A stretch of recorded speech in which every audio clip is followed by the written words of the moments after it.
2, we wanted to create an instrument you can truly perform with, not just program.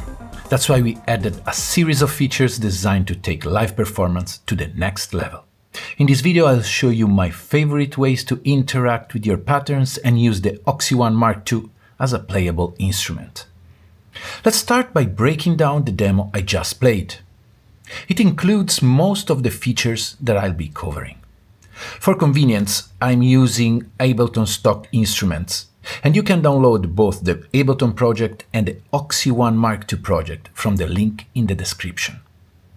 So the project includes 5 tracks. Sequencer 8 is in multi-track mode and is controlling a classic 909 drum rack.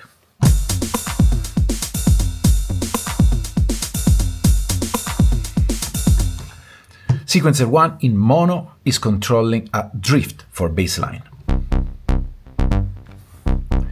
Sequencer 2 is in chord mode and is controlling another instance of drift for stab chords.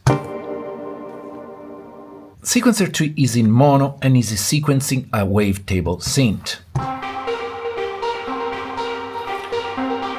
Sequencer 4 is in chord mode and is driving an FM synth.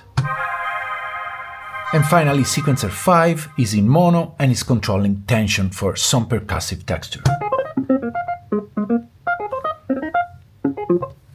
Now, the first and most direct way to interact with your sequencers is through the performance page. Here you can mute and unmute tracks. And by holding mute and the first step of the tracks, you can group mute and unmute.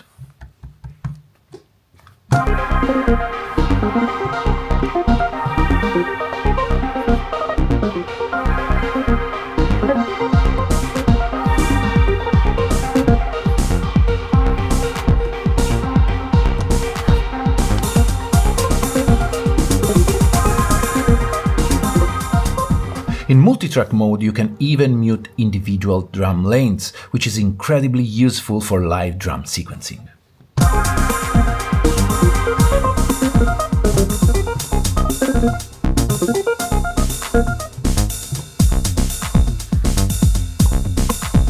You also have access to fill generators and looping, which are perfect for adding dynamic variation during a set.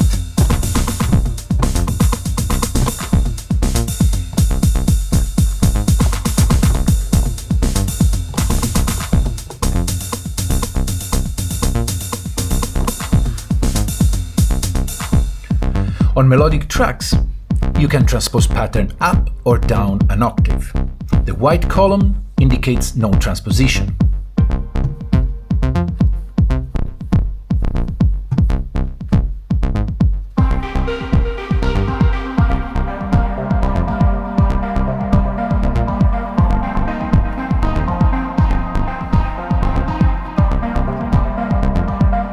By holding Shift, you can shift the pattern left or right, creating subtle or dramatic variations.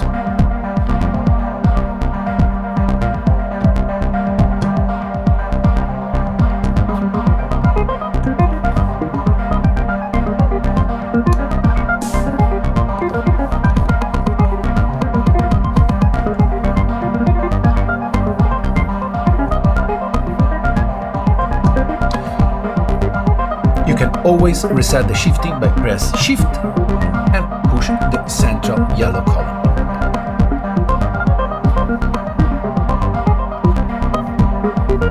All of this already gives you a lot of power in a performance. And what's great is that everything stays right in front of you. Another powerful way to introduce performance-friendly variations is through the Flow button. Flow lets you do several things like trigger notes, create repetitions, and generate accumulations, all in real time.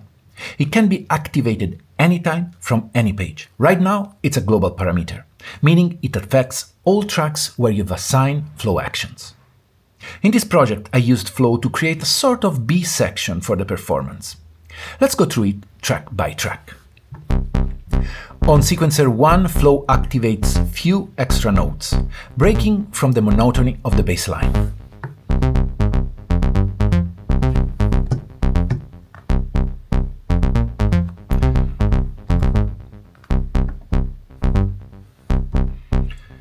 You can see the state of any steps by pressing it, and you would say the trig is set on flow.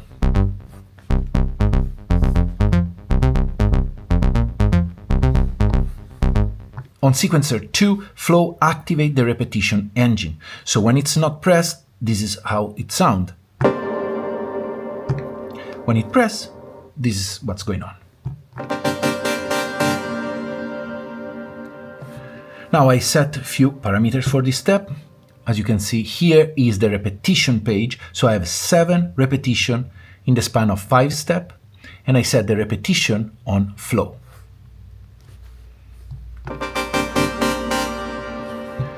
On sequencer 3, flow starts the accumulation on step 2 and 3, creating a gently evolving pattern.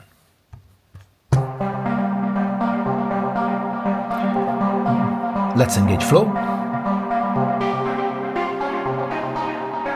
I created an interesting movement by setting the accumulation as a negative value on step 2 and as a positive value on step 3.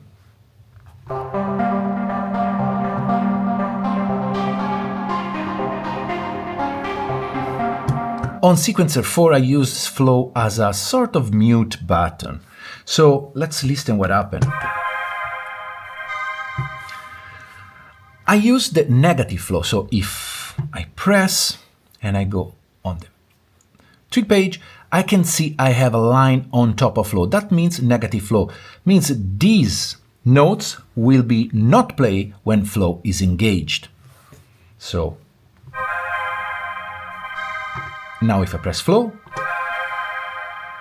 this won't be played, actually creating space in my B section.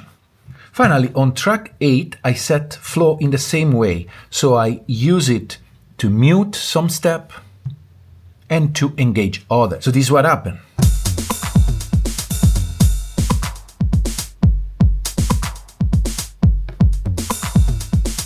So let's bring now everything together. Let's engage flow.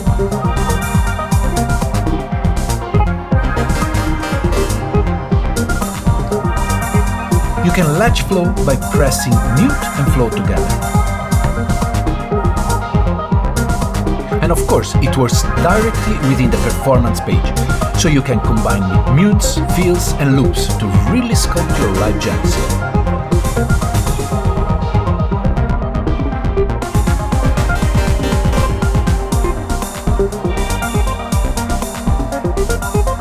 I hope this walkthrough inspires you to explore the performative side of your OXI ONE MKII and come up with new ways to make your sets more expressive. See you in the next video.